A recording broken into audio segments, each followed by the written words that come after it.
महाराष्ट्र शासनाने राज्याचे मुख्यमंत्री माननीय देवेंद्रजी फडणवीस, राज्याचे उपमुख्यमंत्री एकनाथजी शिंदे, राज्याच्या उपमुख्यमंत्री सुनेत्रा वहिनी पवार या सगळ्यांनी मिळून असा एक निर्णय केला की जो निर्णय शेतकऱ्यांच्या जीवनामध्ये जे टेन्शन होतं, जो ताण होता, तो संपवणारा तो निर्णय ठरला. पण त्याचा कुठल्याही निवडणुकीशी संबंध नाही. म्हणजे ना जिल्हा परिषदेची निवडणूक होऊन गेली, ना नगरपालिकेची, ना महानगरपालिकेची, ना विधानसभेची, ना लोकसभेची. साधारणतः राजकारणामध्ये खूप प्रश्न पेंडिंग ठेवत निवडणुका आल्यानंतर त्यातली सोल्युशन्स, त्यातले उपाय, त्यातली राहत, त्यातला रिलीफ देण्याची पद्धत आहे. पण माननीय देवेंद्रजी आणि दोन्ही उपमुख्यमंत्री यांचा सातत्याने प्रयत्न प्रत्येक गोष्ट राजकारणाशी जोडण्याचा नाही. त्यामुळे 2-3 वर्ष अजून कर्जमाफी लांबली तर शेतकऱ्याचं जगणं असह्य होईल असं लक्षात घेऊन पुण्यश्लोक अहिल्यादेवी होळकर शेतकरी कर्जमुक्ती योजना आणि त्याच्याबरोबरीने 48,000 कोटीची वीजबाल थकबाकीची माफी, हे 2 मोठे निर्णय एका वेळेला घेतले. असंही करता आलं असतं की एक निर्णय आता करू, एक निर्णय 1 वर्षाने करू, पण नाही. शेतकऱ्याच्या डोक्यावरचं कर्ज, मग ते वीज बिल थकबाकी असेल किंवा बँकेचं कर्ज असेल, त्या ताणातून टेन्शनमधून त्याला मुक्त करण्याचा निर्णय झाला आणि तो पूर्णपणे आम्ही सगळे शेतकऱ्याची मुलं आहोत, त्यामुळे शेतकऱ्यांच्या हिताचा दृष्टीने झाला. पुण्यश्लोक अहिल्यादेवी होळकर कर्जमुक्तीमध्ये 56 लाख शेतकऱ्यांना 37,000 कोटीचा लाभ होणार आहे. आणि सगळ्या जाचं गटी असं आहे की शेवटी निर्णय घोषित होताना काही अशा गोष्टी राहतात की ज्या निर्णय घोषित झाल्यानंतर संबंधित लोकांनी सूचना करत मग ती एका अर्थाने शुद्ध, सगळ्यांना उपयोगी पडणारी, कोणाला जाचक नसणारी, सगळे जाचक नियम काढणारी ती योजना होती. आता ती अशी पूर्ण झाली आणि त्यामुळे 56 लाख शेतकऱ्यांना 37,000 कोटीचा लाभ या योजनेमध्ये होईल. अशीच जी वीज बिल थकबाकी, एकतर 7.5 हॉर्स पॉवर पंपाची विजेची बिलं ही केव्हाच 2 वर्षापूर्वीच माफ केली. त्यातून वर्षाला 7.5 हॉर्स पॉवरच्या पंपाची जी बिलं येतात, जी सरकारने माफ करून टाकली, शून्य बिल केलं, ती 25,000 कोटी पर इयर होती. पण ही 25,000 कोटी पर इयर झाल्यानंतरही जुनी थकबाकी होतीच.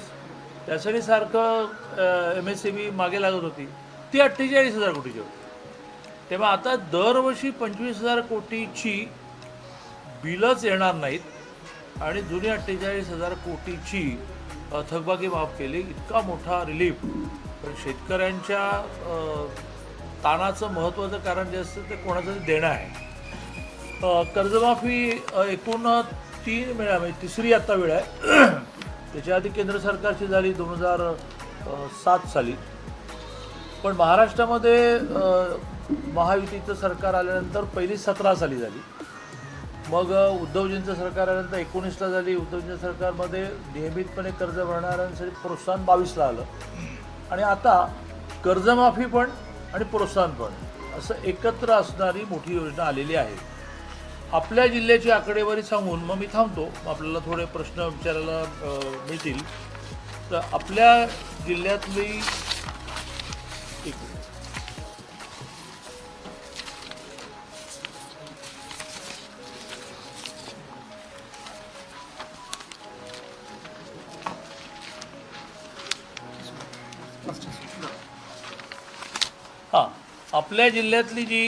आपल्या जिल्ह्यातल्या शेतकऱ्यांना किती लाभ होणार आहे, तर आपल्या जिल्ह्यामध्ये ज्यांना कर्जमाफी मिळाली आणि प्रोत्साहन लाभ मिळेल ती अमाऊंट ही 1161 कोटी रुपये आहे.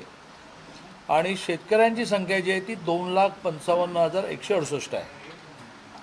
एवढी मोठी अमाऊंट ही आपल्या जिल्ह्यातल्या शेतकऱ्यांना मिळणार आहे. आपल्या जिल्ह्यामध्ये कर्जमाफी ही संख्या कमी आहे, कारण आपल्याकडे जिल्ह्यामध्ये प्रामुख्याने ऊसाचं पीक जास्त आहे आणि ऊसाच्या पिकामध्ये बिलामधूनच लोन कन्वर्ट होत असतं आणि त्यामुळे वेळेवर भरणारी संख्या आपल्याकडे जास्त आहे.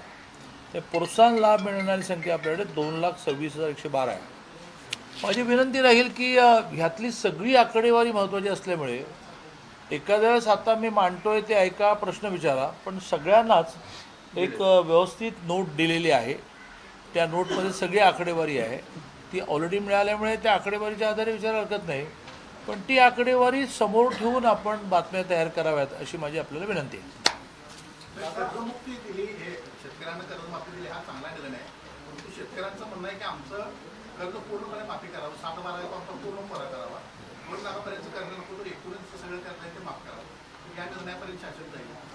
नाही, आधी उद्धवजींच्या काळातल्या कर्जमाफीमध्ये 2 लाखाच्या वरच्या लोकांना देण्याचाच निर्णय नव्हता. आता आपण निर्णय काय केला, 17लाही केला होता आणि आता 26लाही करतो की 2 लाखाच्या वरती कर्ज असेल तर तो पोर्शन त्याने भरून 2 लाख आम्ही भरणार. त्यामुळे ही एक मोठी सोय. मधल्या काळामध्ये काय होतं की जरी 2 लाखाच्या वर भरायचं असेल तरीसुद्धा सरकार 2 लाख भरणार नव्हतं. आता आपण 2 लाखाच्या वरचं जी अमाऊंट आहे ती वन टाईम सेटलमेंट करून, ती 6 लाख असेल तर पहिले बँक वन टाईम सेटलमेंट करून 4 लाख करेल, त्यातले 2 लाख सरकार भरणार. 2024च्या निवडणुकीमध्ये महायुतीने जी घोषणा केली की त्यामध्ये आम्हाला सत्ता द्या, आम्ही तुमचं 7-12 कोरा करतो अशा पद्धतीची घोषणा होती का? आणि जर असेल तर त्याचं पुढं काय झालं? 7-12 कोऱ्यापेक्षा कर्जमाफी, ज्यात कर्जमाफीमध्ये त्याचे म्हणून म्हटलं ना की तारखा इथे दिलेल्या आहेत, तिथपर्यंतचं सगळं त्यांच्या 7-12वर दिसणारं कर्ज हे माफ केलं गेलं. त्या माफ करण्यामध्ये 2 लाखाचं आउटर लिमिट अशासाठी आलेलं आहे की 2 लाखाच्या आतली कर्ज हीच मेजॉरिटी असतात. त्याच्यावरची कर्ज जी आहे ती शेतीपूरकच असेल, पण ती मग ट्रॅक्टरच घेतला, आणखीन काही साहित्य घेतलं तर ती 2 लाखाच्या वरची कर्जमाफी ही त्या शेतकऱ्याने फेडल्यानंतर त्याचं जे 2 लाखापर्यंतचं कर्ज आहे ते सरकार पे करणार आहे. या व्यतिरिक्त नियमित कर्ज भरणाऱ्यांना 50,000 रुपये मिळणार आहेत. आधीच्या सगळ्याच कर्जमाफ्यांमध्ये पुनर्गठन केलेल्या कर्जाची माफी नव्हती. असं म्हटलं जायचं की बरं तुम्ही त्या वर्षी आपल्या भाषेत नवजुनं करणं, तर त्या नवजुनाला परवानगी नव्हती. इव्हन 17च्या कर्जमाफीमध्ये सुद्धा. आताच्या कर्जमाफीमध्ये ती पण अट आपण काढली की पुनर्गठन झालेल्या लोनची सुद्धा कर्जमाफी आपण देणार आहोत. आता काही शेतकऱ्यांची कर्जमाफी झालेली आहे, तर 1 लाख असेल त्यातले 80,000 झाले, पण 20,000 40,000 वगैरे शिल्लक राहिले. ते टेक्निकल शेतकऱ्यांना कळत नाही, ते गोंधळात पडलेले आहेत. यासाठी प्रत्येक जिल्ह्यामध्ये कर्जमाफीची माहिती देणारी केंद्रही ओपन झालेली आहेत आणि त्या केंद्रावर जाऊन त्याची क्लॅरिटी त्यांना येईल. अशा प्रकाराने 2 लाखाच्या आतमधला मूळ कर्ज आणि व्याज असा 1ही रुपया शिल्लक राहणार नाही.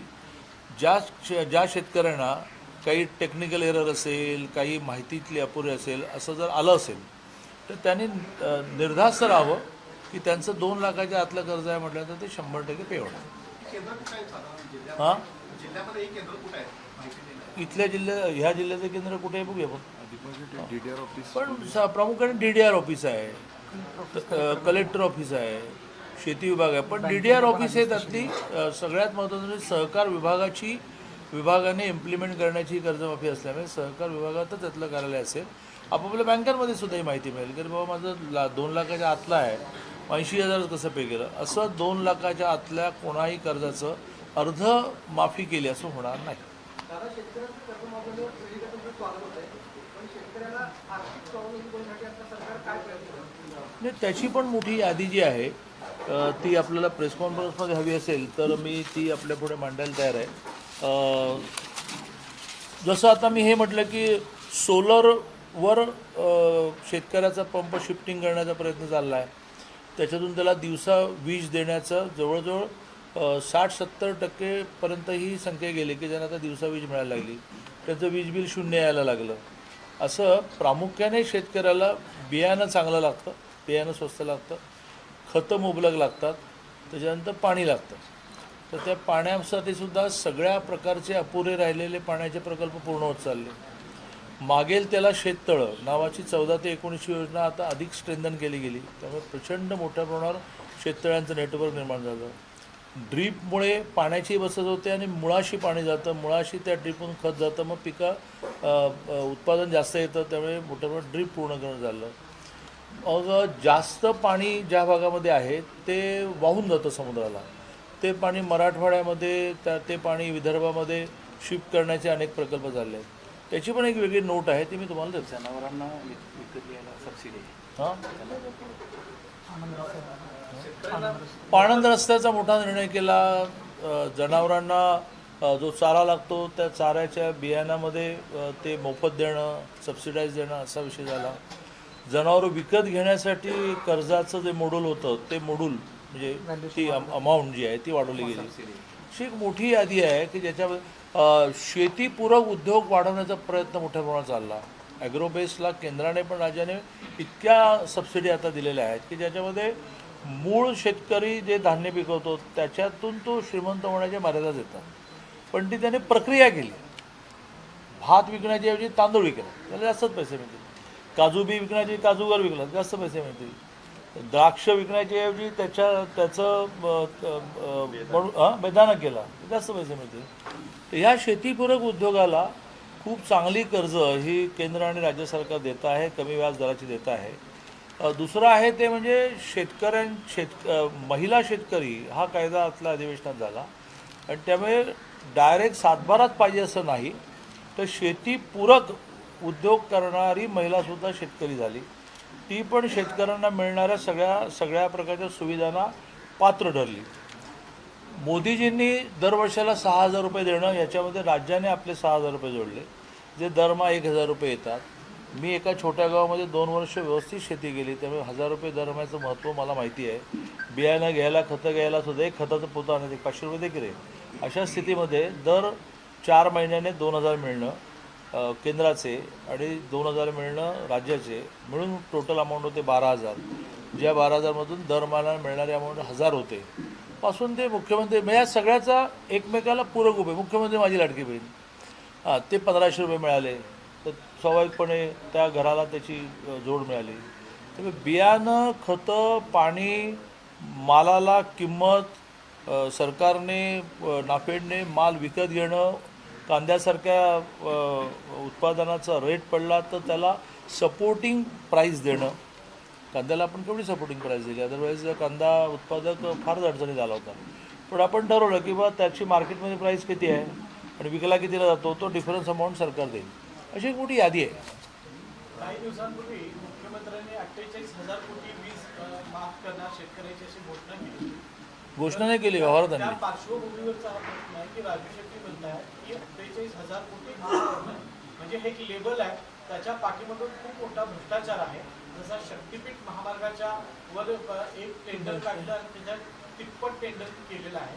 अशा पद्धतीचा आरोप काल पुन्हा राजू शेट्टींनी केलेला. असं आरोप करणाऱ्यांनाच मी अशी सोपी सावकाश काय असतं 2 पद्धती असतात त्या मांडण्याच्या. एक घाई मांडायचं, कळलं नाही कळलं. मी मांडतोही सावकाश, आकडेवारी स्पष्ट मांडतो, तुम्हाला विचारायला खूप वेळ देतो. तसं 48,000 कोटीच्या वीज बिलांच्या माफीमागे काय बरे भ्रष्टाचाराचं गणित आहे हे तुम्ही विचारा, मला समजून सांगा. महावितरण, महावीज, वीज केंद्रासंदर्भातल्या असलेल्या सगळ्या यंत्रणा ज्या राज्यातल्या आहेत त्या राज्यावर गेली 15 वर्ष किंवा महायुतीचं सरकार आल्यापासून देवेंद्र फडणवीसांकडे हे खातं आहे आणि त्यामुळं सौर ऊर्जा असेल, राज्यातले जिथं लाईट्स आहेत, वेगवेगळे इक्विपमेंट घेतलेले आहेत, या सगळ्यांमध्ये भ्रष्टाचार झालेला आहे. त्याचं गणित पहिलं मुख्यमंत्र्यांनी मांडावं, हिशोब मांडावा आणि परत 48,000 कोटी रुपयांचं वीज बिल माफ. आरोप करणाऱ्यांनी ते मांडायचं असतं. मुख्यमंत्री देवेंद्रजीने आम्ही त्यांचे सगळे सहकार्य म्हणणारच की कुठलाच भ्रष्टाचार झाला नाही. तुम्ही झाला आहे नाही झाला आहे तर मग तुम्ही मांडा ना. कुठलं टेंडर किती % हायला गेलं, ठराविक लोकांना गेलं की नाही, असा अभ्यासपूर्ण मांडावं. राज्यात आणि देशातसुद्धा सध्या हवेत बार मारणं जे आहे ना ते जरा फार चाललं आहे. त्यामुळे आकडेवारीच्या आधारे बोला. हां दिली मी सांगितलं ना, दिवसा लाईट द्यायला सुरुवात केली. 12 तास 1 वर्षभरामध्ये जवळजवळ 100% शेतकरी दिवसा लाईटकडे शिफ्ट होते ना. अरे सर हां छत्रपती संभाजीनगर या 2 जिल्ह्यांसाठी केंद्र आणि राज्य शासनानं पथदर्शी योजना दिलेली आहे की मोबाईलद्वारे खत पुरवठा करायचा. परंतु त्याच्यामध्ये 2 महिन्यात एकदाच एक गोणी मिळणार असं आहे आणि शेतकऱ्यांना आता पावसाळा सुरू आहे, लागलेलं सगळं हंगाम चालू आहे आणि ती जे धोरण आहे ते शेतकऱ्यांना उपयुक्त नाही आहे. त्यांचं म्हणणं आहे की ते एकाच वेळी मिळायला पाहिजे. तर ही जी याच्यामध्ये जी त्रुटी निर्माण झालेली आहे ती दूर करता येईल का? मी जरा तुमच्याकडून प्रेस कॉन्फरन्स संपल्यानंतर नीट समजून घेतो आणि आजच्या आज मी कृषी मंत्र्यांशी बोलतो. दादा काल सर्किटने एक धोका दिला. कर्जमाफी झाली पूर्ण. आता शेतकऱ्यांवर जास्त बोलूया की नाही, कोकोच्या संदर्भात आहे की शेतकऱ्यांनी आहे थोडं इनडायरेक्टली शेतकऱ्यांनी. इलेक्शन लवकर घ्यावे असं ते आहे. तर त्या संदर्भात राज्य सरकार काय घेतलं? नाही हे बघा, माझी तुम्हाला हात जोडून विनंती आहे आणि त्यासाठी मी माझ्या येणाऱ्या सॅलरीमधून तुम्हाला काही इन्स्ट्रुमेंट्स घ्यायला सपोर्टही करायला तयार आहे. तुम्ही घेऊ शकता, पण मला वाटतं की तुम्ही सगळ्यांनी अभ्यास केला पाहिजे, वाचलं पाहिजे, सारखं ऑनलाईन गेलं पाहिजे असं माझं त्यात आपल्या सगळ्यांना म्हणणं आहे. आणि त्यामुळे अनेक संस्था ह्या घटनेप्रमाणे कायद्याप्रमाणे स्वायत्त असतात आणि त्या स्वायत्त असणाऱ्या संस्थांमध्ये सरकारने दखलंदाज करायची नसते. त्यातलीच सहकारामधल्या निवडणूक घेण्यासाठी एक सहकार प्राधिकरण आहे, त्यांचे अधिकार आहेत. आता या सहकार प्राधिकरणाला हायकोर्टाचा निर्णय पोहोचला, मग सहकार प्राधिकरणाला जर असं वाटलं की how it is possible in 3 months, कारण अजून मला बऱ्याच गोष्टींचे निर्णय आहे. कोणी सहकार न्यायालयात जाऊन बसला आहे, कोणी हायकोर्टात गेला आहे, कोणी DDRकडे अपील केलं आहे. या सगळ्याचा निर्णय लागायला मला 3 महिने पुरणार नाही असं जर त्यांना वाटत असेल तर ते पुन्हा कोर्टात जातील. माझ्या माहितीप्रमाणे ते सुप्रीम कोर्टात ऑलरेडी गेले आहेत 3 महिन्याची मुदत मागायला, पण त्यांची विनंती फेटाळली तर त्यांना ओढाताण करून घ्यावं लागेल. सपोर्ट म्हणजे नथिंग डुईंग, तुम्ही 3 महिन्यात करा. तर मग त्यांना भरा सगळं निर्णय, कारण कच्ची यादीच तयार झाली जेमते, ती पक्की यादी होताना अनेकांचे निर्णय करायला लागतील. त्यामुळे त्यांच्या वतीने उत्तर देण्याची पण जबाबदारी माझी नाही आणि उत्तर देण्याची सोय पण मला नाही, कारण ते उत्तर देतो तुम्ही कोण जाणार आहे आमच्या वतीने. त्यामुळे हायकोर्टाने निर्णय दिला, याचं एक प्राधिकरण आहे निवडणुका घेण्याचं. ते तुकाराम मुंडेंच्या विरोधामध्ये खरं तर त्यांच्याच खात्यातील काही कर्मचारी आहेत, त्यांनी आता मंत्र्यांच्याकडे तक्रार केल्याचं पाहायला मिळते. इकडे तुकाराम मुंडेंचा कारभार चांगला असल्याचे सांगितलं, ते मात्र त्यांचेच कर्मचारी आता त्यांच्यावर तक्रार करतात. आता त्या कंप्लेंटचा माननीय मुख्यमंत्री महोदय त्याची दखल घेतील. जर त्यात खरं असेल तर ते होईल.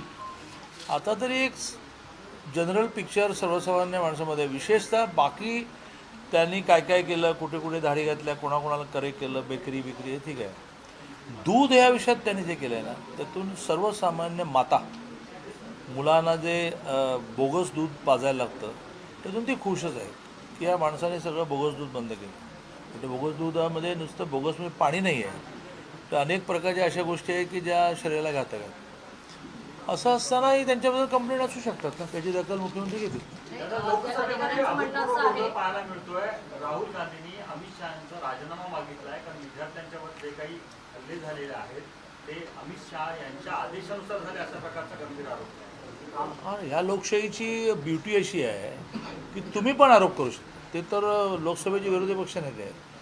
आरोप केला याचा अर्थ तो खरा असतो असं नाही, आणि आरोप केल्यानंतर त्यांनी जी मागणी केली आहे ती पूर्ण होणं हे त्या तथ्यांशी जोडलेलं असतं.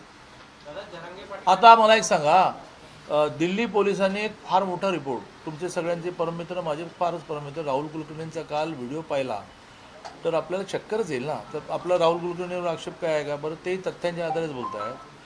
तर त्या सगळ्या आंदोलनामध्ये असणाऱ्या संख्येचं बायफर्गेशन त्यांनी दिलं आहे. वाचलं तो माझगाव राहुल कुलकर्णींचा कालचा व्हिडिओ पाहिला की ज्याच्यामध्ये जे होते त्यातले किती जण कुठल्या कुठल्या गुन्ह्यामध्ये होते असं एक पोलिसांनी ॲनालिसिस केलं आहे. त्याच्या आदल्या दिवशी एक आणखीन व्हिडिओ आला आहे, मी तुम्हाला फॉरवर्ड करेल. राहुल कुलकर्णीचं तर खूप चाललं आहे. तर त्यातल्या आदल्या दिवशी त्याच्यामध्ये त्यांनी असं म्हटलेलं आहे की तिथे पडलेला एवढंसं दगड पण आम्ही कलेक्ट केला आहे आणि त्याच्यावर साधे जरी बोटाचे फुटप्रिंट्स असतील तर ते आता आधारशी लिंक होतील. तर त्याच्या आधारे बहुतेक राहुल कुलकर्णींचा कालचा व्हिडिओ आहे की ज्यात त्याने गुन्ह्याचे जेवढे प्रकार जगात असू शकतील त्यातल्या संख्यासहित दिलेल्या आहे की त्यातले कोण जबरी गुन्ह्यांमधले किती जण त्यात होते. आता हे पण आहे ना, एका बाजूने राहुल गांधी आरोप करतायत की अमितभाईंनी हा लाठीचार्ज करायला लावला, दुसऱ्या बाजूने पोलिसांनी त्यांच्या ॲडव्हान्स टेक्नॉलॉजीच्या आधारे आकडेवारी दिली आहे की याच्यामध्ये फॉरेन नॅशनल्स किती होते पासून आकडे होते, मी नाही म्हणत आहे ते पोलीस डिपार्टमेंट म्हणते, ज्याच्या आधी राहुल कुलकर्णीने व्हिडिओ केलेला आहे. त्यामुळे पोलिसांना पण प्रूव्ह करावं लागेल, राहुल गांधींना पण प्रूव्ह करावं लागेल. या आंदोलनाला बाहेरच्या लोकांची फूस होती, हे जर गृह मंत्रालयाला माहीत होतं तर मग आंदोलन हाताळण्यात गृह मंत्रालय कुठं अपयशी ठरलं असं म्हणायचं, कमी पडलं असं म्हणायचं आपण? फॉरेन एड, परदेशातली मदत, काही बॅड एलिमेंट त्यात असणं, असं माहिती असतानाच आपण व्यवस्थित टॅकल करत होतो ना. जोपर्यंत संसदेकडे निघाले नाहीत तोपर्यंत तर कोणीच काही करत नव्हतं. माहिती असून काय उपयोग आहे, ते आपोआपच होईल, हळूहळू शांत होईल. पण ज्यावेळेला आपण टी व्हीवर चित्र पाहिले की संसदेचे दरवाजे बंद करावे लागले, अशा वेळेला समजा हे सगळे संसदेमध्ये घुसले असते तर काय स्थिती निर्माण झाली आपल्याला माहिती आहे. नाही पण दादा काही महिन्यांपूर्वी राहुल गांधीच म्हणाले बरं, आता कर्जमाफी संपली, मी जाऊ आता. राहुल गांधींचं एक स्टेटमेंट असंच होतं की नेपाळ असेल, बांगलादेश असेल, तिथं जशी तरुणाई आली होती रस्त्यावर, तीच परिस्थिती भारतात होईल. मग त्याचे धोरण म्हणायचं का, त्यांनी असं काही इशारा दिला होता का आणि त्याच्यावर गांभीर्यानं का? माहीत नाही, याचा विचार करणारे करतील. तुम्हाला आणि मला आपल्याला स्वतःला असं समजावता आलं पाहिजे की आपल्याला शेतकरी कर्जमाफीवर बोलायला सांगितलं आहे, त्यावर आपण बोलायचं. तुम्हाला शेतकरी कर्जमाफीवर विचारायला सांगितलं, ज्याच्यावर विचार. दोघांनी असं ठरवायला पाहिजे की आता मला जेव्हा हे सांगतील की दिल्लीतलं आंदोलन या विषयावर बोला, काय बोलेन तुम्हाला नीटच माहिती आहे. मी जाऊ. दादा, नंदुरबारमध्ये भाजपमध्ये घुसखोस झाल्याचं पाहण्यात अरे बापरे, नंदुरबारमध्ये गेले, भाजपमध्ये गेले, धुसफूसला गेले. मला वाटते कर्जमाफी या विषयात शेतकरी जसा समाधानी आहे तसे तुम्ही पण खूप समाधानी आहात, आणि त्यामुळे तुम्हाला कुठलाही प्रश्न विचारायचा नाही असं म्हणतो. गेले 8-10 दिवस तुमच्या भाजपमध्ये जोरदार वाद सुरू आहे, ते तुमच्यापर्यंत आज पोहोचणार. कुठे त्याचं काय? मी वारंवार हे उदाहरण देत असतो की दोन जिवंत माणसं ज्यावेळेला जिवंतपणे काम करतात, झोपा काढत नाहीत, त्यावेळेला काहीतरी असतं. मग त्याच्या घरातला एक कुटुंब प्रमुख असतो, आय एम नॉट कुटुंब प्रमुख, तो म्हणतो या इकडे बसा, आणि ते पेल्यातलं वादळ ठरतं. शेतकऱ्यांची कर्जमाफी केली, परंतु कोल्हापुरातील सैनिक टाकळी एक गाव आहे तिथं एमआयडीसीची मागणी नसताना तिथं एमआयडीसी लादली जाते. कुठे? सैनिक टाकळी गावात लोक आंदोलन गेले 2 दिवस लोक कलेक्टर ऑफिसच्या मलाही निवेदन मिळालं, मी बघतो ते. दादा, मराठी भाषेला अभिजात भाषेचा दर्जा त्या ठिकाणी मिळाला. पावणे 2 वर्ष खरं तर झाली. मात्र केंद्राकडे जो प्रस्ताव पाठवलेला अध्ययन केंद्रासंदर्भातला तो महाराष्ट्रात अद्याप त्या ठिकाणी पूर्ण झालेला नाही. केंद्राकडून हे सगळं अजूनही काही त्याला मंजुरी मिळाली त्या केंद्राला. कशाला मंजुरी मिळाली नाही? हे केंद्र जे महाराष्ट्रात करणार त्या केंद्राकडून जो प्रस्ताव पाठवला होता घेतला तो अद्याप काही मंजुरी नाही. असं पावणे 2 वर्ष झालं तरी असं कुठलंही झालेलं नाही. मराठी भाषेला अभिजात भाषेचा दर्जा मिळण्यानंतर जे जे करायला पाहिजे ते प्रामुख्याने राज्य म्हणून करताना काही निधीची मदत मागावी लागते, तर ते करणं. जसं आपण रिद्धपूरला अमरावतीजवळ मराठी भाषेचं वेगळं विद्यापीठ काढलं पासून मराठी भाषेची जिथे जिथे विद्यापीठांमध्ये डिपार्टमेंट्स आहेत त्या डिपार्टमेंटना स्ट्रेंथन करणं झालं आहे. 100वे साहित्य संमेलन जे पुण्यात व्हायचं आहे त्याला खूप बळ, कुठेही इंटरफिअरन्स न करता देण्याचंही सरकारने ठरवलं आहे. त्यामुळे तुम्ही काय म्हणताय ते मी समजून घेतो. दादा, एक तुमच्या कार्यक्षेत्रातला प्रश्न आहे पुण्याचा. पुणे महापालिकेमध्ये जे सत्ताधारी आहेत नगरसेवक, ते स्वतःला हवा असणाऱ्या ठेकेदाराचा आग्रह मोठ्या प्रमाणात करत असल्याची चर्चा काल दिवसभर पुण्यामध्ये होती. या संदर्भात तुम्ही या क्रमाने मध्य प्रदेशमधल्या बऱ्हाणपूरपर्यंत जाल, काही नंदुरबारपर्यंत गेले. शेतकऱ्यांची कर्जमाफी आणि शेतकऱ्यांच्या वीज बिलाची थकबाकी माफी असे 2 मोठे निर्णय सरकारने केले. ते निर्णय तुम्हालाही पटले आणि त्यामुळे त्या विषयातले प्रश्न फार विचारण्यासाठी शिल्लक राहिले नसल्यामुळे आता मी आपली रजा घेतो. हिंदी बैठ कर्जमाफी अभी इतना सारा, अरे वो अभी AI से कन्वर्ट होता है. एवढं सगळं ठेवणार त्यासाठी 2 मिनिटात.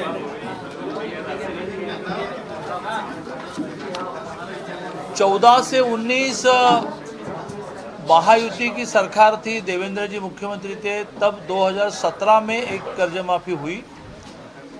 बाद में 19 में उद्धव जी की सरकार आई तो उन्होंने 19 में कर्ज माफ़ी और 22 में प्रोत्साहन अनुदान ऐसे 2 हिस्से में किया।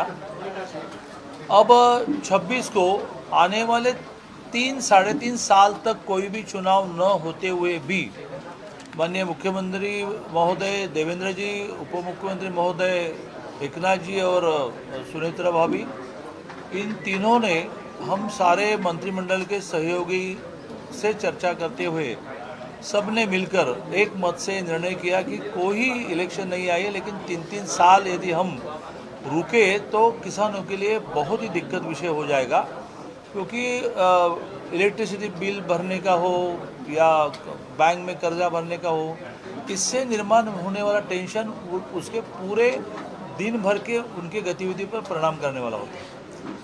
घर में मित्र पूछते हैं क्या भाई, नहीं टेंशन है, वो हफ्ता भरना है।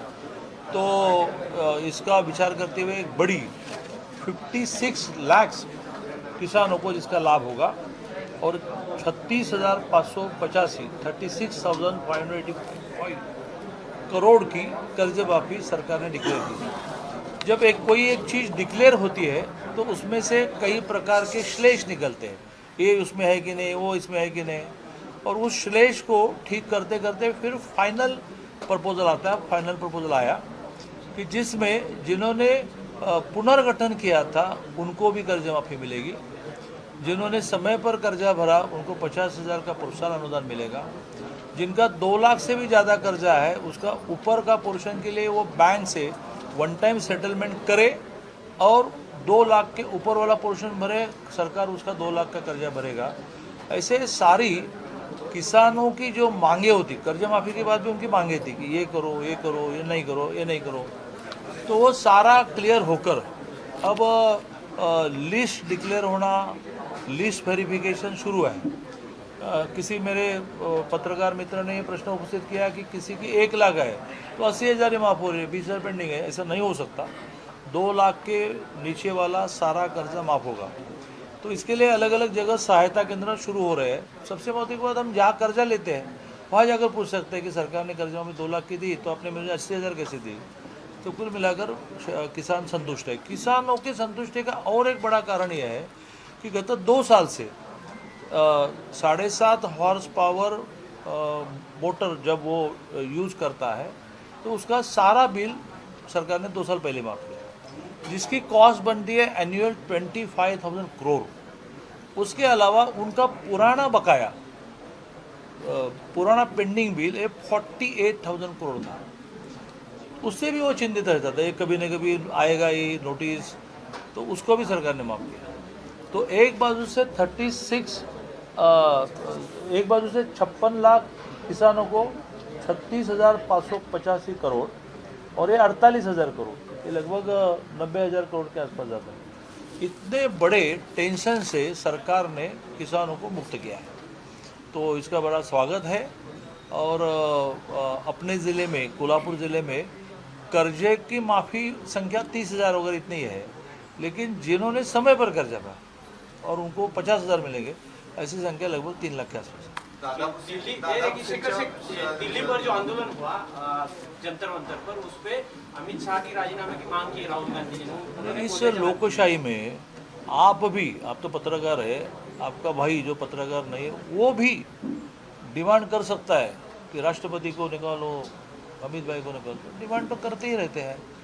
उसमें तथ्य है क्या, वो चर्चा से सामने आ जाएगा। टीईटी पेपर फुटी संदर्भात देखील आता राजीनाम्याची मागणी आहे, जसं तुम्ही मला सगळ्यांना अधिकार आहे, तर त्या टीईटी पेपर फुटीची जबाबदारी म्हणून आता गेल्या 2 दिवसामध्ये 3 दिवसामध्ये मुळात मगाशी म्हटलं ते तेच म्हटलं की आपण सगळ्यांनी खूप अभ्यास केला पाहिजे। सुप्रीम कोर्टाच्या एका निर्णयानंतर त्या गव्हर्नमेंटने विधानसभा, विधान परिषद, राज्यपाल असं होऊन कायद्याने स्वायत्त संस्था हे केलेल्या आहेत। CET स्वायत्त आहे, ARA स्वायत्त आहे, FRA स्वायत्त आहे, विद्यापीठं स्वायत्त आहे।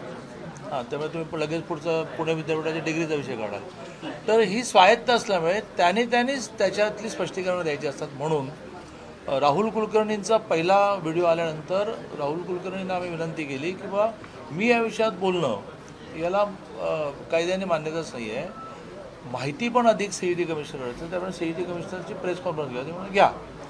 की अतिशय चांगली CET कमिशनरची प्रेस कॉन्फरन्स झाली आणि त्या प्रिंटमध्ये सगळ्या बातम्या क्लॅरिटीच्या आल्या.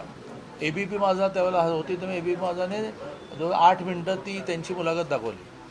मग नंतर TV 9ने असं म्हटलं की आम्हाला मुलाखत आहे, ती पण झाली. मग सामने म्हटलं, ती झाली. मग राहुल कुलकर्णी म्हणाले की मीच मुळात हा विषय सुरू केला, तर मला एक एक्सक्लुझिव्ह होतं, ती काल झाली. ती तर इतकी डिटेल आहे म्हणजे मलाही त्यातल्या अनेक गोष्टी नव्याने कळल्या. आणि त्यामुळे यावर मी भाष्य करण्याचं कारणच नाही.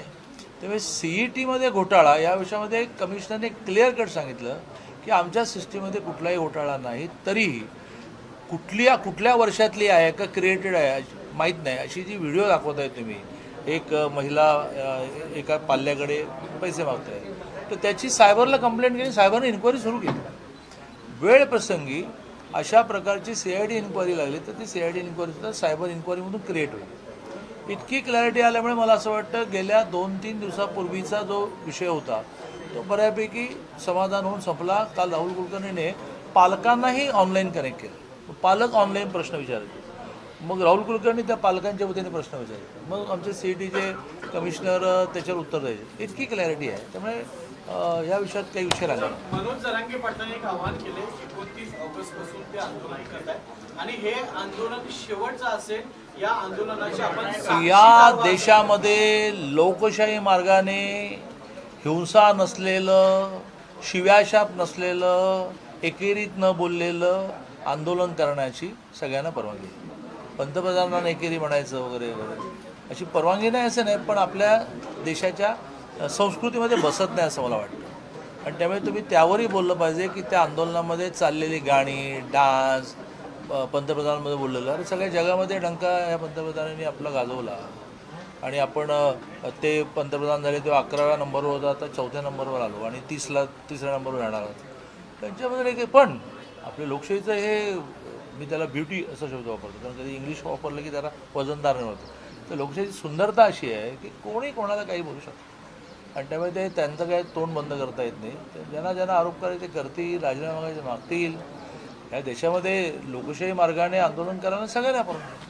त्यामुळे जर मनोज दादा जरांगेंना असं वाटत असेल की माझ्या अजून काही मागण्या राहिल्या किंवा मान्य केलेल्या काही पूर्ण नाही झाल्या, आंदोलन करण्याची परवानगी आहे, पण ती लोकशाही मार्गानेच आंदोलन करावं. मुंबईमध्ये ज्यावेळेला ते गेले त्याही वेळेला अतिशय चांगल्या मार्गाने इतका मोठा मॉब पुन्हा आपापल्या घरी सुखरूप परत नेणं याचं मोठं श्रेय सरकारला जातं, मनोज दादांना. त्यामुळे ते करतील. मला असं वाटतं की आता सगळे